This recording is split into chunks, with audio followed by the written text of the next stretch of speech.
This is how I make plain okra soup. It's one of the quickest things that you can make. I'll show you. You're gonna start first with some fresh okra. The okra should be firm to touch and have a tip that snaps off very easily. I got 2 packages of okra from different stores, but they can also come individually. If I ever come across some okra that feels soft, or if it doesn't grate easily, then that's when I dispose of it because I know that it's not fresh. This second package of okra in the clear container unfortunately had okra that was soft to touch and not fresh, so I had to throw it away. This is the okra that I'm going to use. It's a vibrant green color, and I noticed that there's no sliminess when I touch the outside of it.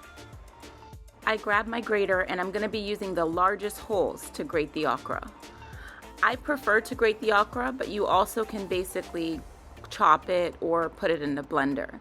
Here I can see that the okra grates very easily and it's crisp, and that's how I know that it's good. This other piece of okra, on the other hand, is soft and bends and splits repeatedly when I'm trying to grate it, and that's how I know that it's bad. Once I'm done, I gather all my okra and I prepare to cook it on the stove. Be sure to scrape the inside of the grater for any trapped okra. I bring a small amount of water to boil. I'm using just 1 cup of water because I only had about 25 pieces of okra to start with. You can always add more water later, so it's best to use as little water as possible in the beginning. I go ahead and add the okra to the boiled water and allow it to cook. I leave it uncovered. I add some vegetable oil and then continue to mix it around and let it cook just for a couple minutes. I then go ahead and add some dried crayfish. I don't use a lot because crayfish can be overpowering. The link in the description below is basically going to detail the amounts that I use for all of this.